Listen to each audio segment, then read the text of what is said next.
बोला, पत्थर की किस्म का ठीक पता नहीं चला तो परेशान मत होइए। मैं हिंदुस्तान के हर पहाड़ पर जाऊंगा और ऐसा ही पत्थर खोज कर लाऊंगा। परिचय। जॉर्ज पंचम की नाक हमारे पाठ्यक्रम कृतिका 2 से ली गई है। इसके लेखक कमलेश्वर हैं।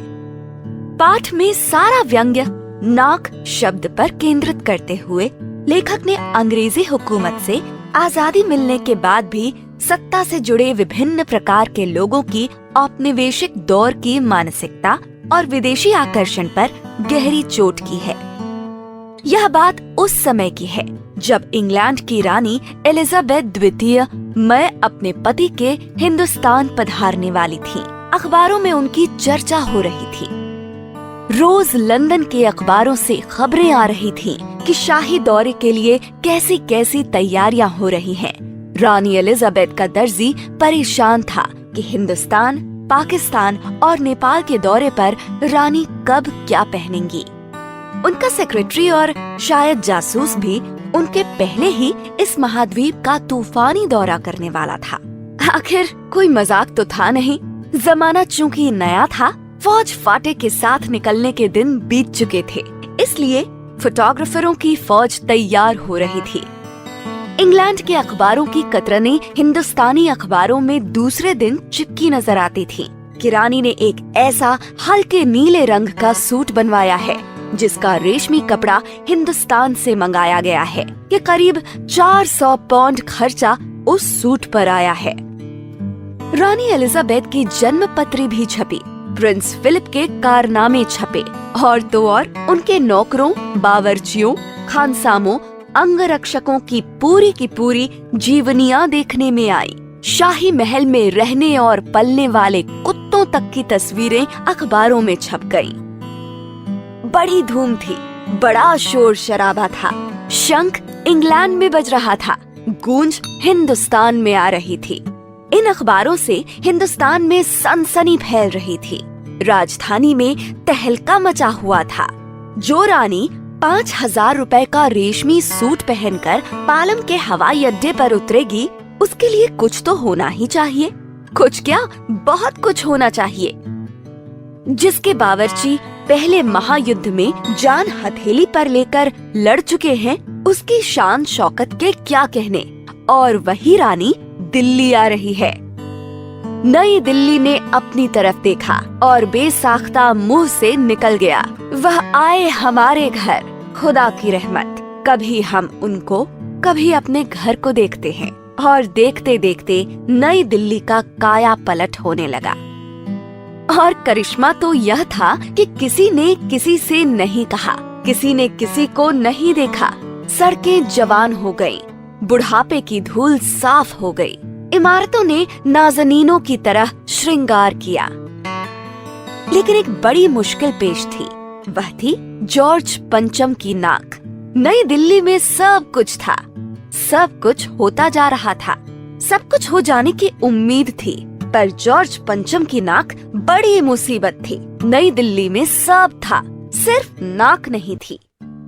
इस नाक की भी एक लंबी दास्तान है। इस नाक के लिए बड़े तहलके मचे थे। किसी वक्त आंदोलन हुए थे, राजनीतिक पार्टियों ने प्रस्ताव पास किए थे, चंदा जमा किया गया था, कुछ नेताओं ने भाषण भी दिए थे, गर्मा गर्म बहसें भी हुई थीं। अखबारों के पन्ने रंग गए थे। बहस इस बात पर थी कि जॉर्ज पंचम की नाक रहने दी जाए या हटा दी जाए। और जैसा कि हर राजनीतिक आंदोलन में होता है, कुछ पक्ष में थे, कुछ विपक्ष में, और ज्यादातर लोग खामोश थे। खामोश रहने वालों की ताकत दोनों तरफ थी। यह आंदोलन चल रहा था। जॉर्ज पंचम की नाक के लिए हथियार बंद पहरेदार तैनात कर दिए गए थे। क्या मजाल कि कोई उनकी नाक तक पहुंच जाए। हिंदुस्तान में जगह जगह ऐसी नाकें खड़ी थी। विवेक कुमार श्रीवास्तव के चैनल में आप सभी का स्वागत है। इस वीडियो को देखने के साथ साथ हमारे चैनल को सब्सक्राइब करें और बेल आइकन दबाएं। धन्यवाद। नाक का गायब होना और जिन तक लोगों के हाथ पहुंच गए, उन्हें शानो शौकत के साथ उतारकर अजायब घरों में पहुंचा दिया गया। कहीं कहीं तो शाही लाटों की नाकों के लिए गुरिल्ला युद्ध होता रहा। उसी जमाने में यह हादसा हुआ। इंडिया गेट के सामने वाली जॉर्ज पंचम की लाट की नाक एकाएक गायब हो गई। हथियारबंद पहरेदार अपनी जगह तैनात रहे, गश्त लगती रही और लाट की नाक चली गई। रानी आए और नाक न हो, एकाएक परेशानी बढ़ी। बड़ी सरगर्मी शुरू हुई। देश के खैर ख्वाहों की एक मीटिंग बुलाई गई और मसला पेश किया गया कि क्या किया जाए। वहाँ सब सहमत थे कि अगर यह नाक नहीं है तो हमारी भी नाक नहीं रह जाएगी। उच्च स्तर पर मशवरे हुए, दिमाग खरोंचे गए और यह तय किया गया कि हर हालत में इस नाक का होना बहुत जरूरी है। यह तय होते ही एक मूर्तिकार को हुक्म दिया गया कि वह फौरन दिल्ली में हाजिर हो। मूर्तिकार यूं तो कलाकार था, पर जरा पैसे से लाचार था। आते ही उसने हुक्कामों के चेहरे देखे। अजीब परेशानी थी उन चेहरों पर, कुछ लटके, कुछ उदास और कुछ बदहवास थे। उनकी हालत देखकर लाचार कलाकार की आंखों में आंसू आ गए। तभी एक आवाज सुनाई दी, मूर्तिकार, जॉर्ज पंचम की नाक लगानी है। मूर्तिकार ने सुना और जवाब दिया, नाक लग जाएगी, पर मुझे यह मालूम होना चाहिए कि यह लाट कब और कहाँ बनी थी। इस लाट के लिए पत्थर कहाँ से लाया गया था। सब हुक्कामों ने एक दूसरे की तरफ ताका। एक की नजर ने दूसरे से कहा कि यह बताने की जिम्मेदारी तुम्हारी है। खैर, मसला हल हुआ। एक क्लर्क को फोन किया गया और इस बात की पूरी छानबीन करने का काम सौंप दिया गया। पुरातत्व विभाग की फाइलों के पेट चीरे गए, पर कुछ भी पता नहीं चला। क्लर्क ने लौटकर कमेटी के सामने कांपते हुए बयान दिया, सर, मेरी खता माफ हो, फाइलें सब कुछ हजम कर चुकी हैं। हुक्कामों के चेहरों पर उदासी के बादल छा गए।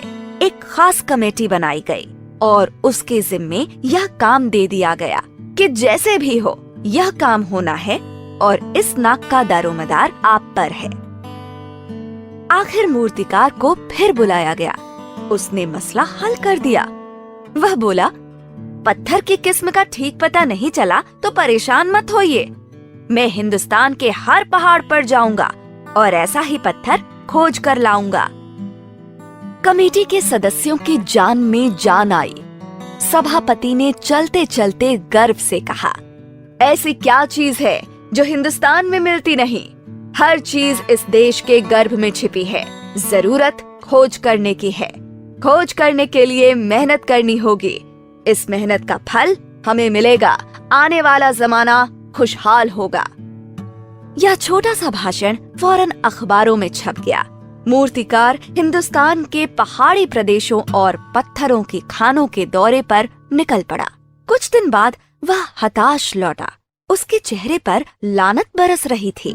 उसने सिर लटकाकर खबर दी, हिंदुस्तान का चप्पा चप्पा खोज डाला, पर इस किस्म का पत्थर कहीं नहीं मिला। यह पत्थर विदेशी है। सभापति ने तैश में आकर कहा, लानत है आपकी अक्ल पर। विदेशों की सारी चीजें हम अपना चुके हैं। दिल, दिमाग, तौर तरीके और रहन सहन। जब हिंदुस्तान में बॉल डांस तक मिल जाता है तो पत्थर क्यों नहीं मिल सकता। जॉर्ज पंचम की नाक की खोज। मूर्तिकार चुप खड़ा था। सहसा उसकी आंखों में चमक आ गई। उसने कहा, एक बात मैं कहना चाहूँगा, लेकिन इस शर्त पर कि यह बात अखबार वालों तक न पहुँचे। सभापति की आंखों में भी चमक आई। चपरासी को भी हुक्म हुआ और कमरे के सब दरवाजे बंद कर दिए गए। तब मूर्तिकार ने कहा, देश में अपने नेताओं की मूर्तियाँ भी हैं। अगर इजाजत हो और आप लोग ठीक समझें तो मेरा मतलब है तो जिसकी नाक इस लाट पर ठीक बैठे उसे उतार लाया जाए। सबने उसकी तरफ देखा। सबकी आंखों में एक क्षण की बदहवासी के बाद खुशी तैरने लगी। सभापति ने धीमे से कहा, लेकिन बड़ी होशियारी से। और मूर्तिकार फिर देश दौरे पर निकल पड़ा। जॉर्ज पंचम की खोई हुई नाक का नाप उसके पास था। दिल्ली से वह बम्बई पहुंचा। दादा भाई नौरोजी, गोखले, तिलक, शिवाजी, कावस जी, जहांगीर, सब की नाकें उसने टटोली, नापी और गुजरात की ओर भागा। गांधी जी, सरदार पटेल, विट्ठल भाई पटेल, महादेव देसाई की मूर्तियों को परखा और बंगाल की ओर चला। गुरुदेव रविंद्रनाथ, सुभाष चंद्र बोस, राजा राम मोहन राय आदि को भी देखा। नाप जोख की और बिहार की तरफ चला। बिहार होता हुआ उत्तर प्रदेश की ओर आया। चंद्रशेखर आजाद, बिस्मिल, मोतीलाल नेहरू, मदन मोहन मालवीय की लाटों के पास गया। घबराहट में मद्रास भी पहुंचा। सत्यमूर्ति को भी देखा और मैसूर, केरल आदि सभी प्रदेशों का दौरा करता हुआ पंजाब पहुंचा। लाला लाजपत राय और भगत सिंह की लाटों से भी सामना हुआ। आखिर दिल्ली पहुंचा और उसने अपनी मुश्किल बयान की। पूरे हिंदुस्तान की परिक्रमा कर आया, सब मूर्तियां देखाया, सबकी नाकों का नाप लिया, पर जॉर्ज पंचम की इस नाक से सब बड़ी निकली। सुनकर सब हताश हो गए और झुंझलाने लगे। मूर्तिकार ने ढांढस बंधते हुए आगे कहा, सुना है कि बिहार सेक्रेटेरिएट के सामने सन 42 में शहीद होने वाले बच्चों की मूर्तियां स्थापित हैं। शायद बच्चों की नाक ही फिट बैठ जाए। यह सोचकर वहां भी पहुंचा, पर उन बच्चों की नाकें भी इससे कहीं बड़ी बैठती हैं। अब बताइए मैं क्या करूं?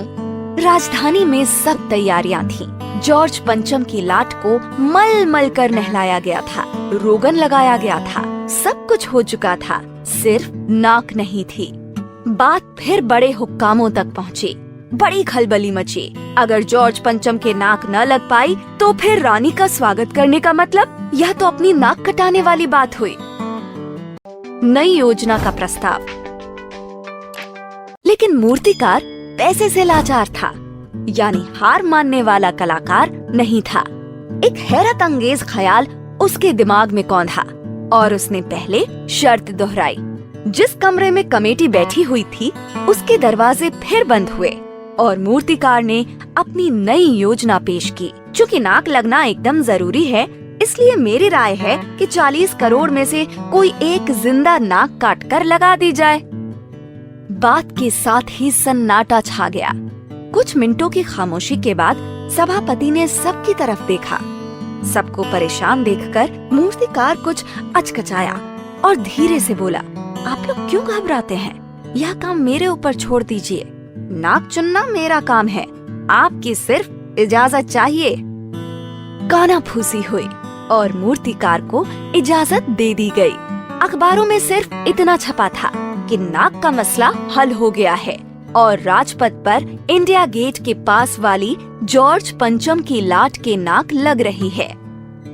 नाक लगने से पहले फिर हथियारबंद पहरेदारों की तैनाती हुई। मूर्ति के आसपास का तालाब सुखाकर साफ किया गया, उसकी रवाब निकाली गई और ताज़ा पानी में डाला गया ताकि जो जिंदा नाक लगाई जाने वाली थी वह सूखने न पाए। इस बात की खबर जनता को नहीं थी। यह सब तैयारियां भीतर भीतर चल रही थीं। रानी के आने का दिन नजदीक आता जा रहा था। मूर्तिकार खुद अपने बताए हल से परेशान था।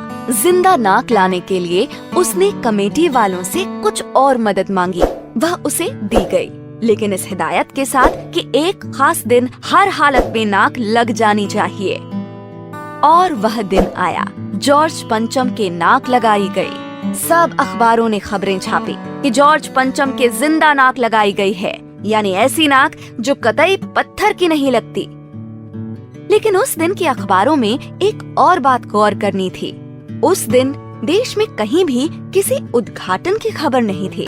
किसी ने कोई फीता नहीं काटा था, कोई सार्वजनिक सभा नहीं हुई थी, कहीं भी किसी का अभिनंदन नहीं हुआ था, कोई मान पत्र भेंट करने की नौबत नहीं आई थी, किसी हवाई अड्डे या स्टेशन पर स्वागत समारोह नहीं हुआ था, किसी का ताज़ा चित्र नहीं छपा था। सब अखबार खाली थे। पता नहीं है ऐसा क्यों हुआ था। नाक तो सिर्फ एक चाहिए थी और वह भी बुद्ध के लिए।